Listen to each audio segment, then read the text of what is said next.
안녕하세요. 김유갑의 경제부동산입니다. 구독, 알림을 하면 2시에 방송이 자동으로 뜹니다. 부동산이 진짜 수상합니다. 안 보면 땅 치고 후회합니다. 설 이후 대폭락을 기록했던 지역의 아파트가 모두 완전히 뒤집혔습니다. 잠실과 송파는 물론 동탄2, 송도, 세종에 이르기까지 분위기가 심상치 않은데 도대체 무슨 일이 벌어진 것일까요?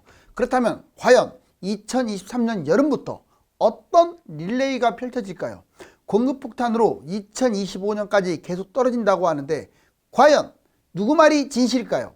유료 상담은 010-3999-8808 제가 직접 매수 타이밍과 입지를 추천해 드립니다. 지금 바로 전화 주십시오. 부동산 가격이 수상하다. 안 보면 땅 치고 후회합니다. 자, 여기 보시면 지옥불에서 얼굴을 감싸주고 있네요. 자, 이게 과연 어떤 모습일까요? 먼저 부동산 세 가지 전망. 이제 지금 분위기가 심상치 않은 면이 약간 있어요. 그러기 전에 이걸 한번 보자고요. 지금이 바닥이다. 더 떨어져야 한다. 서울 집값 동상이몽의 거래도 지금 별로 이제 늘어나다가 다시 또 줄어들었다고 합니다. 보시면 부동산 세 가지 전망. 일단 오래 뛴다. 2023년 하반기부터 무조건 올라간다. 지금 흐름이 그렇다. 두 번째, 무슨 얘기냐? 대부분 전문가들이 95% 말했듯이 2024년이나 25년 그 이후에 뛴다. 아니다. 공급도 많기 때문에 2026년 이후 언제 뛸지 종잡을 수도 없다. 이 세 가지로 크게 나뉘어요. 자, 올해 뛰느냐, 내년 이후에 뛰느냐, 한참 있다 뛰느냐. 자, 여기 보시면 올해 뛴다는 근거, 거래가 증가하고 있다. 실거래가는 올라가고 있다. 오히려 심리가 완전 돌아섰다. 금리 2월달 우리나라 물가가 4%로 마침내 5%에서 횡보하다가 떨어졌다. 금리 동결 후 아마 인하가 유력해 보인다. 근거, 정부 정책이 집값 띄우기 쪽으로 일관되게 지금 진행되고 있다. 그리고 주가도 올라가고 있다. 이게 바로 올해 집값이 올라갈 거라는 근거입니다. 무시할 수준은 아니죠. 두 번째 볼까요? 2024년, 25년 내년에 뛴다. 지표 전반적으로 호전된 건 맞지만 아직도 이 반등하기에는 상당히 미흡하다. 두 번째, 금리. 미국 물가가 5에서 6% 횡보하는 이 상황에서 금리 인상은 당분간 지속된다. 자, 근거. 주요 지표가 지금 상승하고 있다. 그리고 전문가의 95%는 24, 25년에 집값이 뛴다라고 말하고 있다. 올해는 안 뛴다 이 말이 한마디로. 그런데 26년 이후에 상승한다. 특히 데이터를 연구하는 분들이 많죠. 지표 정상적 진입하려면 2에서 5년간 아직 앞으로도 시간이 필요하다. 금리 미국은 장기간 고물가 그리고 고금리가 지속될 수밖에 없다. 또한 근거로서 3기 물량이 너무 많다. 공급 과잉. 인구는 줄어들고 경제는 장기 침체에 지금 빠져 있는 상황이다. 부동산이 뛸 수 있는 조건이 아니다. 자, 누구 말이 맞을까요? 대략 전문가들의 95%는 여기 가운데 내년이나 내후년에 뛴다고 하는데 제가 여러 번 얘기했지만 올 여름도 관심을 갖되 내년에 뛴다고는 얘기했습니다. 자, 그런데 이거 한번 보실래요? 자, 2023년 집값 반등할까? 집값 바닥? 송파구 공인중개사 급매물 소진 등으로 거래 증가했지만 자, 집값 반등한다. 심리가 이미 살아났다. 그리고 문의가 폭발적이다. 가격이 이미 올랐다. 다 알지 않느냐 오른 거. 볼까요? 자, 심리 반등, 지표 반등, 주간 시세. 지금 주간 시세가 하락폭이 점점 줄고 있다고 제가 얘기했죠. 다음 주도 줄어들고 이번 주도 줄어들고 그 다음 주도 아마 줄어들 가능성이 커요. 왜? 낙폭이 너무 심하니까. 매수 심리가 너무 나쁘지만 많이 지금 살아나고 있습니다. 수급지수, 매매 수급지수도 좋아지고 있어요. 100이 중간이라면 점점점 올라오고 있어요. 자, 매물 감소, 기대감에 급매물은 사라지고 매물은 줄어들었습니다. 호가는 뛰고 있어요. 급매가 거래가 되다 보니까 호가가 올라가겠죠.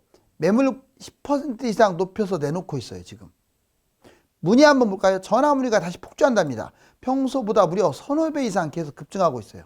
방문, 집 보러 다니는 사람들이 부쩍 늘었어요. 평소보다 두세 배 증가. 자, 계약률, 평소보다 거래량, 실제 거래량도 2배 정도 증가했습니다. 가격이 올라가고 있다. 서울에서 낙폭이 큰 곳이 반등했다.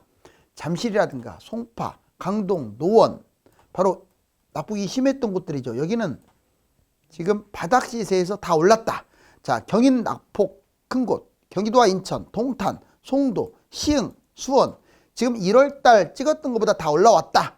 자, 지방 낙폭 큰 곳, 세종이라든가 대구라든가 울산 이런데 낙폭이 큰 곳들이 바닥보다 시세가 올라왔다. 바로 이 세 가지가 지금 상당히 긴장을 하게 만드는 요인인데, 자, 이게 바로 집값이 뛰는 징조일까요? 자, 이걸 보시면 알겠습니다.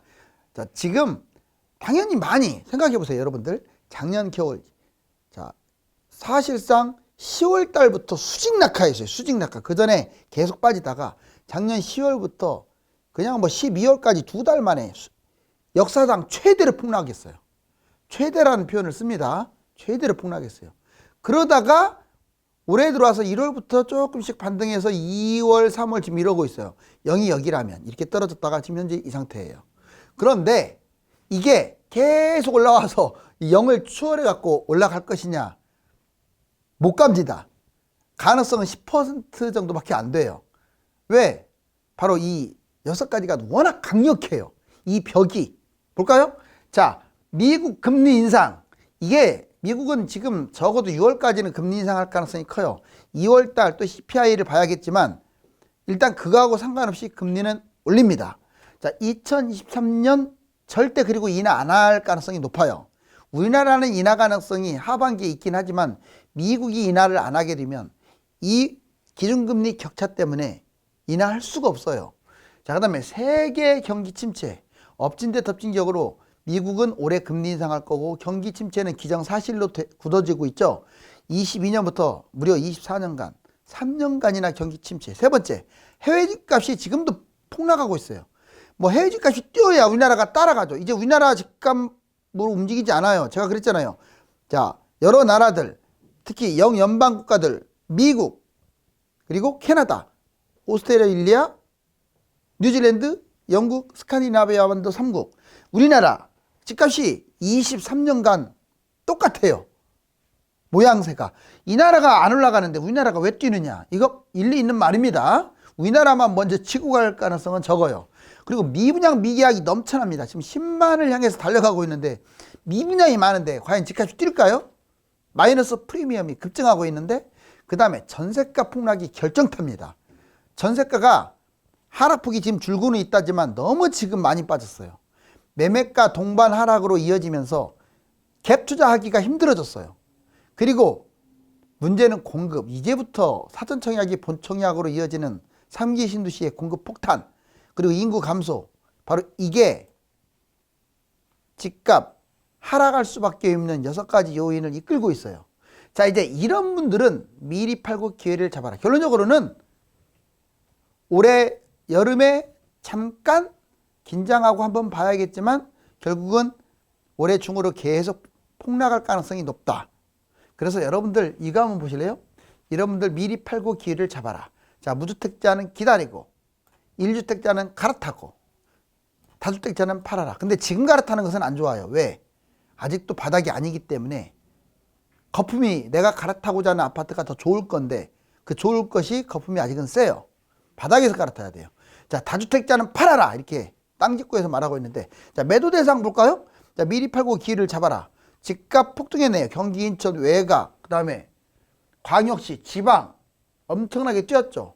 꼭지에 매입을 했습니다. 집을. 다주택자들, 영끌, 갭투자, 법인 꼭지에 많이 물려있어요. 이 부자들도. 자, 일반인들 자본이 부족해요. 그리고 아파트 아닌 것들 갖고 있는 사람들, 또 안 오르는 거 갖고 있는 사람들, 나홀로 같은 거, 그 투자 목적이 있는 사람들, 바로 지금 집값이 많이 뛴 곳하고 꼭지에 매입한 이런 사람들하고 일반인들 중에 이런 사람들은 팔라고요. 끙끙거리지 말고 팔아버리세요. 과감하게. 팔아야 무언가를 쥘 수 있어요. 좋지도 않는 걸 쥐고 있으면 다음에도 얘는 좋지도 않아요. 한 번 안 좋은 것은 계속 안 좋습니다. 또 속지 마세요. 집한테 속지 마시라고요. 이걸 던져버려야 빈손으로 좋은 걸 꽉 잡을 수가 있잖아요. 하늘이 준 기회를 왜 좋지 않은 걸로 꽉 잡고 있습니까? 자, 하락폭.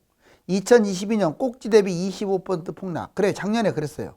그리고 금매 기준으로 30% 떨어졌죠. 올해 연말까지 빠지면 꼭지 대비 40%는 다 떨어질 거예요. 금매는 당연히 반토막으로 보시면 돼요. 반토막.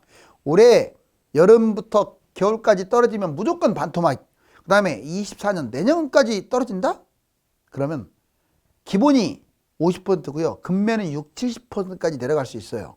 실제로 이렇게 과거에 빠진 사례들이 많습니다. 자, 기회를 잡아야겠죠. 기회 놓친다. 바닥까지 끌고 가면 자본금 손실을 봐요. 그래서 웬만하면 도중에 파세요. 도중에. 자, 회복 대박 온다. 금매, 분양 관련 3배 폭등할 것들도 잡을 수가 있어요. 그 다음에 일대 수천만, 내 거는 하나지만 나머지는 수백만, 수천만 개 아닙니까? 자, 한 개보다, 내가 가지고 있는 한 개보다 수천만 개 중에서 좋은 것들이 훨씬 많잖아. 그렇게 갈아타라 이 말이에요. 자, 이제 현금만 보유하면 평생 가난해진다. 여러분들, 현금은 보유할 때가 있고 보유하지 말아야 할 때가 있어요. 이해가세요?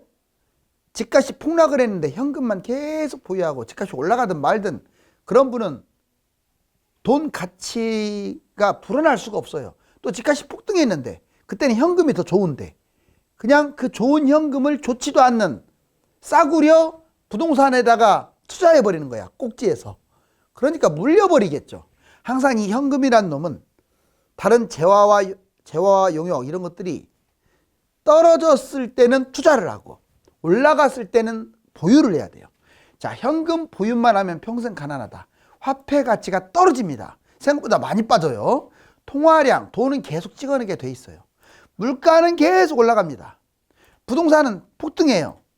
그렇죠? 그런데 현금만 갖고 있으면 되겠어요? 자, 저금리 이자, 이제 좀 지나면 이자가 계속 낮아지고, 그 다음에 저금리입니다. 상대방은, 나는 실거주로 집을 매수하거나 또는 나는 집을 안 잡았을지 몰라도 누군가는 그걸로 돈을 벌기 때문에 그 돈 번 사람들로 인해서 내가 가난해지는 거예요. 이해 가셨죠? 그래서 꼭 투자할 때는 해라. 60% 폭락 또 이어진다. 저기 보시면 재밌어요.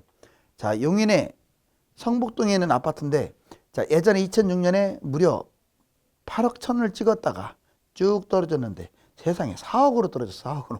반토막. 그러다가 지금 올랐는데 9억 6천, 10억 정도 갔네요. 어때요? 고점이 별로 안 높죠? 그러니까 별로 이렇게 무려 15년이나 지났는데도 불구하고 15년이 지났는데도 불구하고 가격 차이가 별로 안 나요. 이번에는 코로나 때문에 그나마 이만큼 올라갔지 코로나 아니었으면 회복도 못 했을 수도 있어요. 여기 바닥에서 떨어진 것에 비해서 많이 안 뛰었다. 여기 실질적으로 보면 이만큼 정말 안 뛰었잖아. 이렇게 긴 기간 동안 거의 10년 가까이를 뛰지도 않았어요. 바로 이거는 용인의 성북동의 문제가 아니라 경기도의 7, 80%, 인천, 지방의 7, 80%가 이거에 해당돼요. 근데 서울은 조금 달라요. 남가자동, 남가자현대 그냥 아무거나 뽑아봤어요. 33평. 자, 여기 5억 언저리까지 찍었던 게 3억 천이라고 이렇게 약 40% 이상 떨어졌네요. 그쵸? 그런데 얘 뛴 거 보세요. 3억이 무려 11억까지 뛰었어요. 제가 중요시 여기는 것은 이 고점 5억 언저리에서 11억 고점 대비해서도 더블 갔잖아요.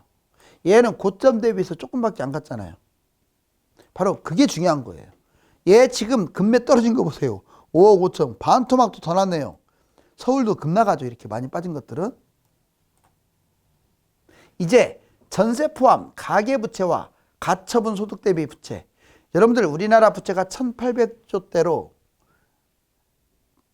그리고 대략 GDP 대비 105%? 여기 보시면 전세금을 포함하면 이것도 빚이나 마찬가지거든요. 전세 보증금 포함하면 2,900조, 약 3,000조에 이른답니다. 압도적 세계 1위예요. OECD 1위. 그런데 여기에 가처분 소득 대비 가계부채 비율을 봤더니 3,000, 어마어마하죠. 자, 세계 1위라고 나와 있지 않습니까? 그냥 순수 가계부채만 따져도 3위권 안에 들어가는데 바로 실질적인 내막으로 들어가면 이렇게 무섭단 말이에요. 전문가들 올해 주택 전망 놀라지 마세요. 95%가 하락한다고 했어요. 올해. 올라간다는 5%. 자, 5% 이상 하락한다는 응답자가 26. 5에서 3% 하락. 여러분들 5%는 엄청나게 하락하는 거예요. 이제 집값 폭락으로 경매 급증, 1순위 청약자 급감. 여기 경매 급증하는 거 보세요. 왜 이렇게 늘어나겠어요, 경매가? 경매가 늘어나는 것은 집값이 폭락하기 때문에 그래요. 바로 이런 걸 보면서 어떤 특정 지역이 반등했다고 해서 그게 집값이 상승장이라고 할 수 있을까요? 여기 보시면 1순위 청약자 수 보세요. 20, 21, 22. 그냥 이거 보세요. 청약 하나 많아요. 왜? 청약보다 금매가 나은데 미쳤다고 청약을 하겠어요. 그 다음에 자, 이거 패드, 한국은행.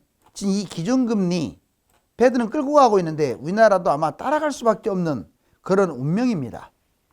부동산은 6개월 정도 비교적 정확한 전망이 가능합니다. 그렇지만 지금처럼 금리와 경제, 정부 정책이 혼재한 상황에서 그 무엇도 장담할 수 없으므로 지속적으로 관망해야 합니다. 감사합니다.